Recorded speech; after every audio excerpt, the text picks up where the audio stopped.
The winter wind of 1887 swept across the Wyoming plains like a living storm. It howled through the night and carried with it the cries of loneliness and survival.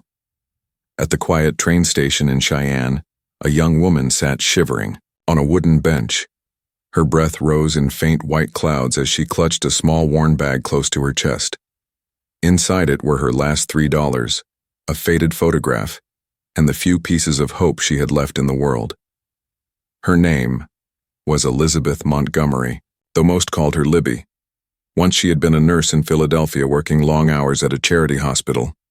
She had learned to deliver babies, mend wounds, and comfort the dying. But one night changed everything. When a doctor tried to take advantage of her, she fought back and broke his nose with a metal pan. No one believed her word against his, and by morning her career was destroyed. Every hospital door closed before her.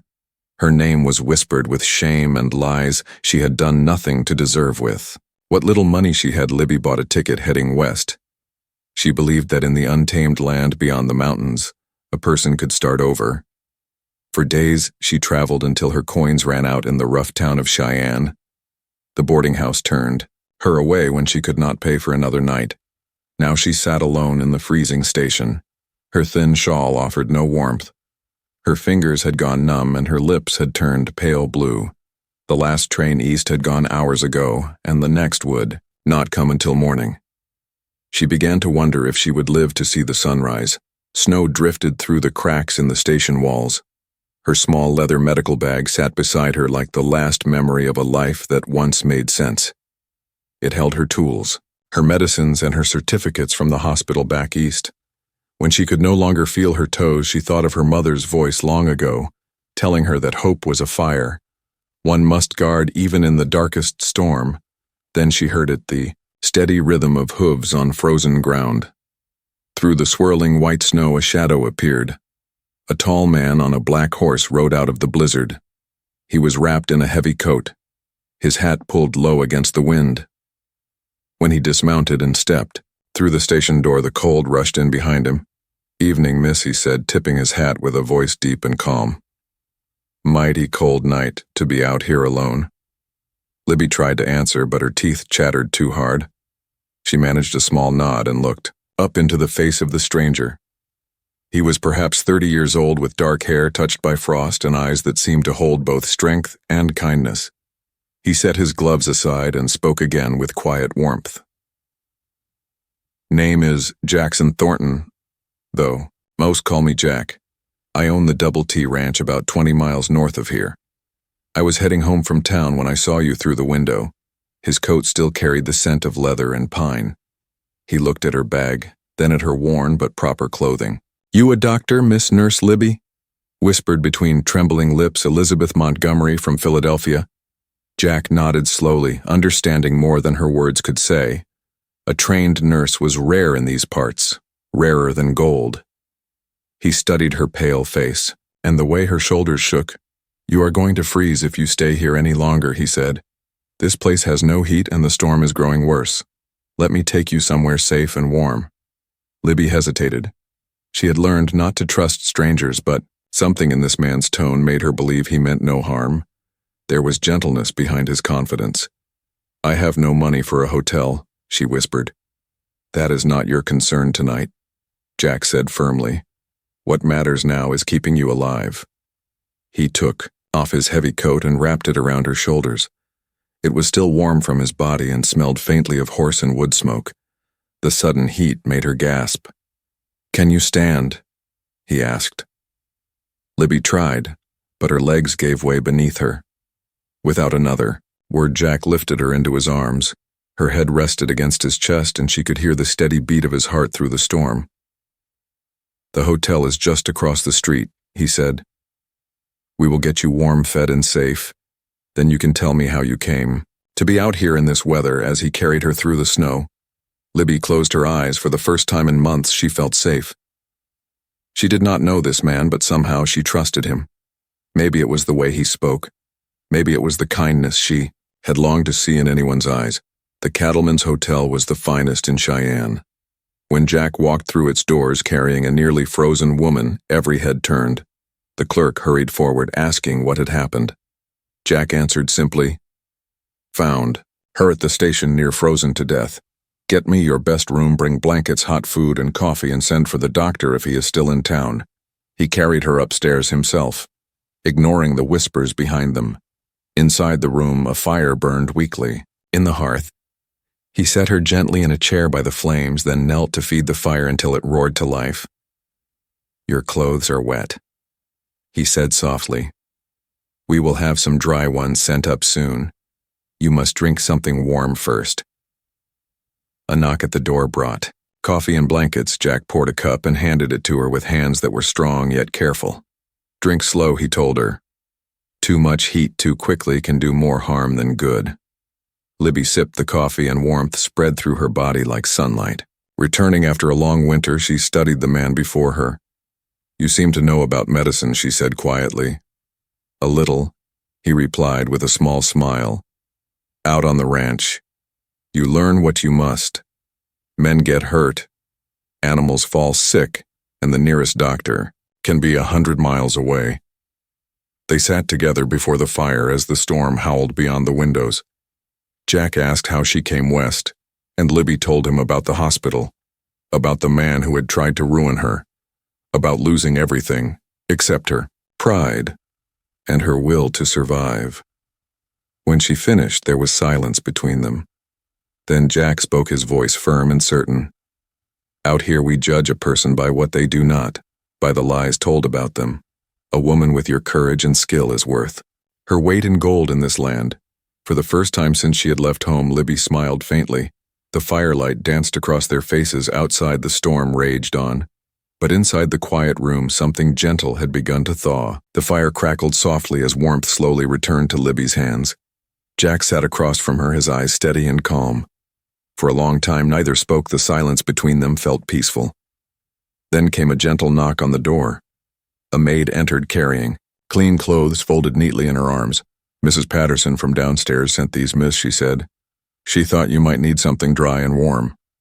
Jack thanked the maid and turned away to give Libby privacy. "I will wait downstairs while you change," he said quietly. "You can come find me when you are ready." Before he reached the door, Libby called to him. "Why are you helping me?" she asked softly. "You do not even know who I am." Jack paused, his hand resting on the door. "Maybe because I know what it feels like to be alone," he said. "And maybe because I have been praying that someone like you would come along." When the door closed, Libby stared into the fire. No one had spoken to her with such simple kindness in a long time. She changed into the blue wool dress the maid had brought. It was plain but well made, and the warmth of it felt like a small miracle. She brushed her hair and looked at herself in the mirror. The woman staring back looked tired but no longer defeated. Morning light spilled into the room when she woke. The storm had passed and the town of Cheyenne lay covered in clean white snow. A soft knock sounded again. It was Jack standing in the hall holding a breakfast tray and smiling. "Thought you might be hungry," he said.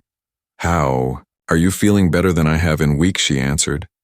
He set the tray by the window and they shared the meal together. Eggs, bacon, biscuits, and jam. Libby had not eaten such food in days. Between bites, she spoke quietly. "I do not know where to go. Next, I was hoping to find work in a mining camp, but I have no idea which direction to start." Jack leaned back in his chair, studying her carefully.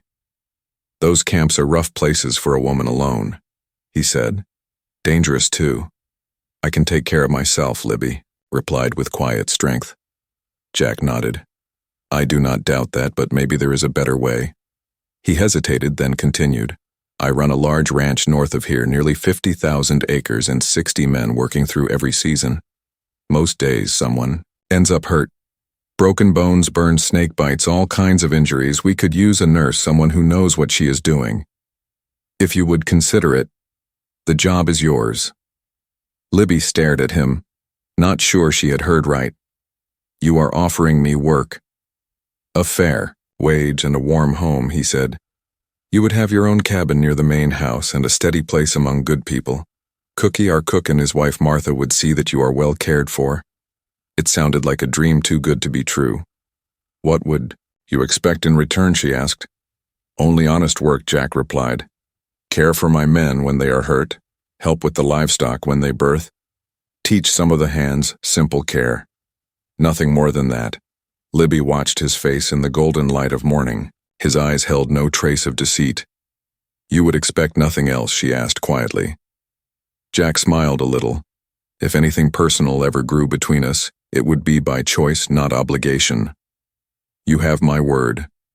She looked out the window at the endless snow. For the first time, she felt the stir of real hope. How far is your ranch, she asked. 20 miles north, he said. The double T named after my initials, Jackson Thornton. We raise cattle and horses, some of the best in the territory. Have you tried to hire a doctor, she asked. Jack chuckled softly. I have tried from Denver to Kansas City. But most doctors want towns with money, not hard work. They would rather treat rich men's headaches than mend broken ranch hands. And yet you would hire a woman out. Here we judge by skill, not by dress. He said simply, if you can do the job, that is all that matters. Libby smiled faintly. You speak as if you have been waiting for someone like me. Maybe I have, he said. But you should know what you are walking into. The ranch is no city estate. Winters are cold, summers are dry, and you would be the only woman besides Martha most of the year. It can be lonely. I have been lonely in places full of people, she said softly. At least that kind of loneliness would be. Honest. Jack looked at her for a moment, then nodded. There is one more thing, he said quietly. I come from money. My father made his fortune in shipping, and I have done well with the ranch and other ventures. Some people may whisper that you are trying to catch a wealthy husband. Let them whisper, she said, lifting her chin. I know my own heart and truth. Jack smiled at that. He admired her courage more than anything. After a moment of silence, he asked, when would you want to begin? Libby felt warmth spread through her chest. It means you will take the position, he asked. It means I will try, she said. If it does not suit either of us, I will move on without bitterness. Fair enough, Jack said, standing and holding out his hand. Welcome to the double T. Nurse Montgomery. As their hands met, a spark passed between them. Both felt it, though neither spoke. In that brief touch, something unseen began to grow. That afternoon, they left Cheyenne together. Jack bought her a proper coat, warm boots and gloves, despite her protests. Consider it an advance on your wages, he said with a grin. They rode side by side across the open land. The snow glittered under the sun, and the air was clean and sharp. Libby had never seen such vast beauty. Mountains rose in, the distance their peaks shining white against the endless blue sky. Every breath felt like freedom. Jack pointed out the landmarks along the way, a frozen creek where cattle would drink in spring, a stand of cottonwoods that sheltered his men in summer. And finally, as they crested a hill, he pointed ahead with pride. There she is, the double to below. Them spread a wide valley where smoke rose gently from chimneys. The main house stood sturdy and grand, built from logs and stone. Nearby were stables, corrals, bunkhouses, and blacksmith shops. Men moved about their work even in the snow. It looked less like a ranch and more like a small town built by determination. It is beautiful, she said quietly. Wait until spring, he answered. When the grass turns green and the wildflowers bloom, you will see what real beauty is. They rode into the yard together, and every cowboy stopped to look. Jack dismounted first and called out to his men, Boys, this is Miss Elizabeth Montgomery. She is our new nurse. A cheer went up from the crowd. One older man stepped forward with a grin. Tom Bradley, foreman of the Double T. Miss, welcome aboard. Libby smiled shyly. Thank you, Mr. Bradley. I will do my best. You already have, Mom, he said with respect in his voice. Jack led her toward a small cabin not far from the main house. This will be your home, he said, opening the door. Inside, the space was warm and clean. A fire burned in the hearth, and the air smelled of fresh pine. There was a small kitchen, a cozy room with a bed and a desk. Simple but perfect. Cookie's wife Martha stocked the pantry, Jack explained. And the men brought furniture and linens from town. If you need anything else, you tell me. Libby turned in a slow circle, taking it all in. After months of fear and running, she finally had a home again. A place where she belonged. For a long moment she could not speak. Then she whispered simply, "Thank you." Jack smiled when she spoke those two quiet words. "You are welcome, Libby. Come, I have one more thing to show you." He led her to a small room at the back of the cabin. When he opened the door, Libby gasped. Inside stood a complete medical room. There was an examination table, shelves lined with jars, bandages, bottles, and tools. The light from the window touched the polished steel instruments that gleamed like silver. It looked cleaner and better equipped than some hospitals she had seen in the East. Jack leaned against the doorframe, watching her face. "I had this built months ago," he said. "I kept hoping I would find someone with the right hands and the right heart to use it." Libby turned to him, her eyes shining. "This must have cost you so much," she whispered. "A good nurse is worth every penny," Jack said simply. She felt her throat tighten with emotion. After months of rejection and shame, his kindness felt almost unreal. "Thank you," she said softly. He gave her a small grin. "Do not thank me. Yet. Wait until you see what these cowboys can do to themselves. You will earn every bit of your pay before long," as if to prove his words. A knock came at the door. Tom Bradley stepped in, helping a young man limp on one foot. "Sorry to trouble you, miss, but Billy here got stepped on by his horse." Libby straightened immediately. "Bring him inside." She helped the young cowboy onto the table and carefully removed his boot. The foot was swollen and bruised, but not broken. "You were lucky," she said gently. "Rest it for a few days and keep it clean." The boy nodded, grateful for her calm care. Jack watched quietly from the doorway. When she looked up, she found him smiling at her. "What are you smiling at?" she asked. "Nothing," he said, "just thinking how right this feels." That evening, after tending a few more scrapes and cuts, Libby sat alone in her cabin. The fire burned low, the air warm and quiet. Only 2 days ago she had been freezing and hopeless at a train station. Now she had a homework to do, and people who respected her. She should have felt content. Yet her thoughts kept circling back to Jack Thornton. He was not like the men she had known back east. He was strong without arrogance, kind without weakness. He carried his wealth like something earned, not inherited, and he treated her as an equal, something few men ever had. A soft knock came at the door. Libby rose and opened it. Jack stood there holding 2 steaming cups. "Thought you might like some hot chocolate before bed," he said with a gentle smile. "Martha swears it is the best in all Wyoming." "That is very thoughtful of you," Libby said, taking the cup. "Would you like to come in for a moment?" Jack hesitated. "I do not want to risk your reputation," he said quietly. "I think my reputation will survive one polite conversation with my employer," she said with a small smile. "Besides, who would see us out here anyway?" He stepped inside and sat by the fire while she took the chair across from him. The warmth and soft crackle of the flames filled the space between them. "How are you settling in?" he asked. "Better than I dared hope," Libby said. "The men have been kind. The cabin is perfect, and the medical room is more than I ever dreamed." Jack nodded, looking into the fire. "I am glad." Then he fell silent for a long moment. "What is it?" Libby asked, sensing something unsaid. He looked up finally, his expression serious. "When I found you at that train station, it was not entirely by accident." Libby frowned slightly, not in anger but in confusion. "What do you mean?" "I had been in town making inquiries," he explained, "looking for a nurse or doctor for the ranch. The hotel clerk mentioned a woman with medical training asking about work. When I heard that, I rode to the station hoping to find you." "So you already knew of me," she said quietly.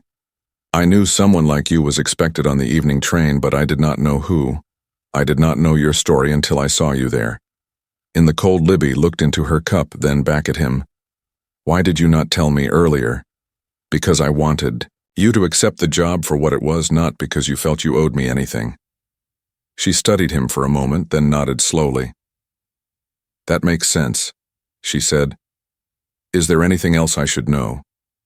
Jack met her eyes directly. Only this, he said. I am drawn to you, Libby. From the first moment I saw you sitting in that station, I knew it. But your position here is safe no matter what you feel or do not feel toward me. You will never be pressured. Not ever. Libby's heart beat faster. She set her cup aside, her hands trembling slightly. Thank you for saying that, she whispered. And for the record, this feeling is not only yours. The room grew quiet again, except for the sound of the fire. They looked at each other across the glow. Something deep and certain had taken root between them. Both knew it, yet neither dared speak more. At last Jack stood. I should let you rest, he said.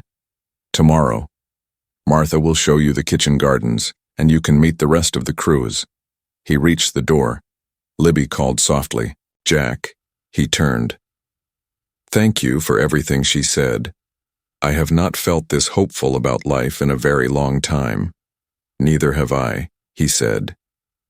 Then he stepped out into the night, leaving her alone in the peaceful glow of new beginnings. Spring came early that year across the Wyoming plains. Snow melted from the hills and the rivers ran bright with meltwater. Grass pushed through the thawing soil, and the air smelled of new life. Libby settled quickly into her work at the Double T. She treated sprains and cuts, delivered calves during long nights, and bandaged bruised hands after long days of labor. The men respected her skill and admired her courage. When one of them fell ill or injured, she was the first person they called, and every evening after her duties were done, she found Jack waiting on her porch.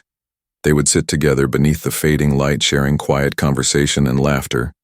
He told her stories of his childhood in Texas and his dreams for the ranch. She told him of her life in the city, the long nights at the hospital, and the dream that once seemed lost to her. Those talks became the heart of her days. Then one warm evening in April, as the sun dipped behind the mountains, Jack's tone grew serious. Libby, there is something I should tell you about my past. She looked up from her cup and nodded. What is it? I was married before, he said quietly. Her name was Rebecca. We grew up together in Texas, married young. She died of fever 3 years ago. Libby felt a sharp ache of sympathy.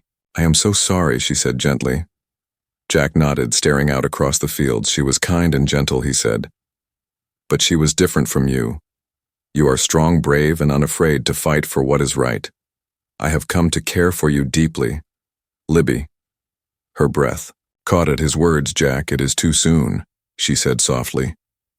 We work together, and that makes it complicated. Maybe so, he said. But I cannot deny what I feel. Before she could answer, footsteps came pounding up the path. Tom Bradley burst onto the porch, his face pale. Boss, Miss Libby, there has been an accident. Lightning spooked the horses. Young Danny got trampled. Libby was already on her feet.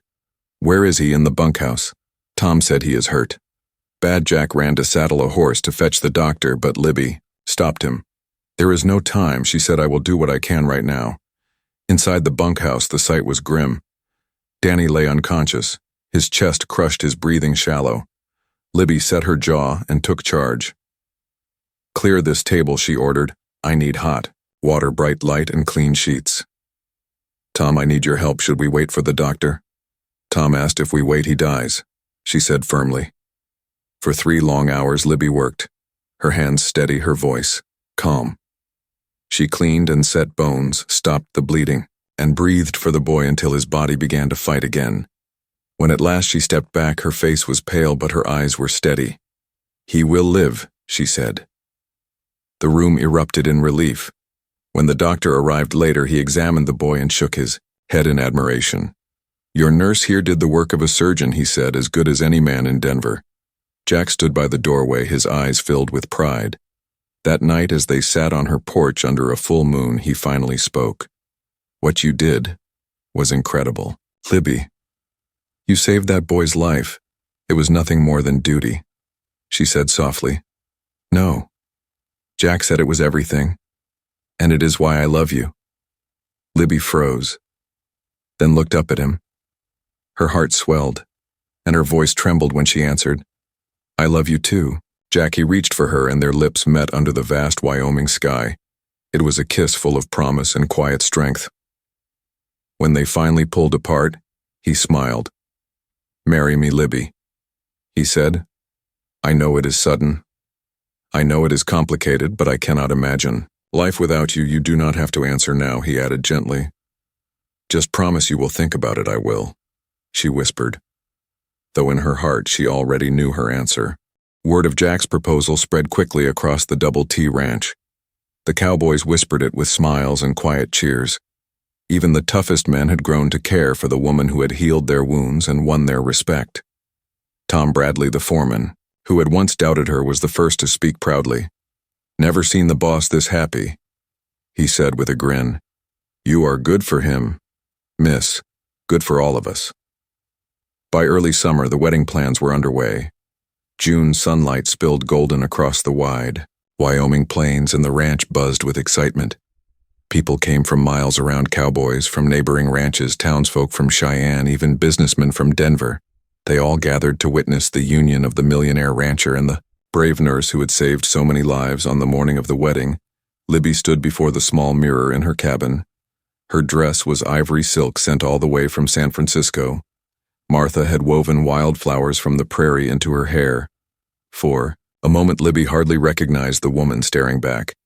No longer the frightened nurse lost at a train station. Now she was a woman reborn, strong, proud, and loved. Tom Bradley knocked gently on the door. "Ready, miss?" he asked, offering his arm. Libby smiled through the tears in her eyes. "As ready as I will ever be." They walked together toward the main house where the ceremony would take place. An arch of flowers framed the porch, and rows of chairs stretched across the yard. The air was filled with the scent of pine and fresh grass. Jack stood waiting, dressed in his best black suit, his smile soft and full of wonder. When their eyes met, every trace of nervousness vanished. The preacher spoke of love and courage, of two souls who found each other when the world seemed cold. When the vows were said, their voices were steady and sure. "I do." Jack said clearly, "I do." Libby answered, her heart full to the brim. When he kissed her, the crowd erupted in cheers, laughter, and applause. The celebration that followed lasted far into the night.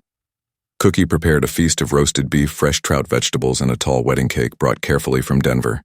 There was music, dancing, and laughter under strings of lanterns that swayed in the summer breeze. Even young Danny, still walking with a cane, stood to make a toast. "To Mrs. Thornton," he said, his voice filled with emotion. "The woman who saved my life and made our boss the happiest man in Wyoming. May your love inspire generations to come." Libby wept softly as Jack took her hand and pressed it to his heart. Later, when the stars filled the sky and the guests began to leave, they stood together on the porch, watching the lanterns flicker. Jack turned to her and whispered, "How does it feel to be a married woman, Mrs. Thornton?" Libby smiled, her eyes bright with tears. "It feels like coming home," she said. Like everything before was leading to this moment. Jack reached into his pocket and handed her a small velvet box. Inside was a golden locket, engraved with simple words, "Forever and always." He placed it gently around her neck. "Now you will always have me close to your heart," he said. She smiled softly. "I already do." The seasons passed, and the first year of their marriage was filled with hard work and joy. Libby tended the men, cared for the livestock, and still found time to help Jack manage the ranch. Together they made it thrive, expanding the land and improving every part of the operation. She treated the sick, delivered calves, and even stopped a cholera outbreak in a nearby town. Jack often said she had brought more life to the Double T than all the rain in Wyoming, but the past has a way of finding even the strongest hearts. One spring morning, a telegram arrived, bearing a name that sent a chill through Libby: Dr. Harrison. The man who had ruined her life in Philadelphia was coming west, claiming to investigate illegal medical practice. He arrived days later, cold and bitter, with a territorial marshal at his side. "Mrs. Thornton," he sneered, "or should I say Miss Montgomery, you are practicing medicine without a license." Jack stepped forward, his voice calm but dangerous.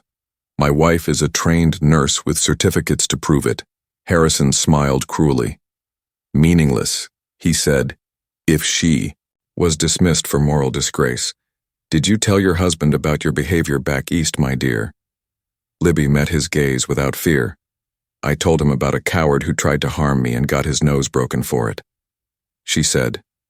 Before Harrison could reply, Jack's fist struck him hard, sending him sprawling into the dirt. The marshal reached for his gun but stopped when 30 cowboys surrounded him. Now see here, the marshal began. Jack's voice was quiet but firm. You want a hearing, you will have one. In town, he said. 3 days later, the courthouse in Cheyenne was packed. Half the territory came to stand with Libby Thornton. Patient after patient spoke of her skill, her kindness, her courage. The doctor from Cheyenne praised her as one of the finest medical workers he had ever seen. Even the governor sent a letter honoring her service to the people. By the time Harrison took the stand, his lies fell apart. It was revealed that he had been dismissed for drunkenness and incompetence. When Tom Bradley testified how Libby had saved Danny's life, the decision was clear. The judge turned to her with a smile. Mrs. Thornton, your service has been a blessing to this land, he said. Your certificate will be recognized, and you are hereby granted full right to practice throughout Wyoming.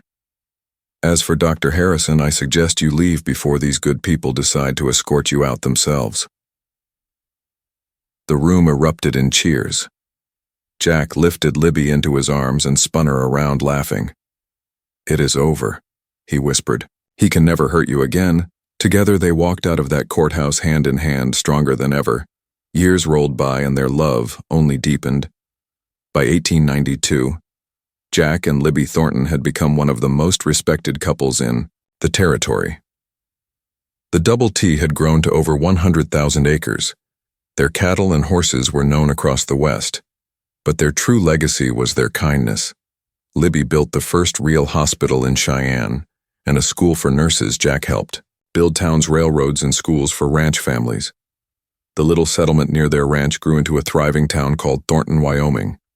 They were blessed with 3 children, twin boys named Thomas and Jackson Jr., and a daughter named Rebecca after Jack's first wife. The boys showed their father's strength and their mother's compassion. Rebecca had her mother's gentle eyes and her father's will. One evening, Jack and Libby stood over the crib of their baby girl. She is going to be a healer like her mother, Jack said, smiling, or a rancher like her father. Libby answered.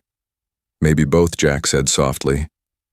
In this family, we believe in endless possibilities.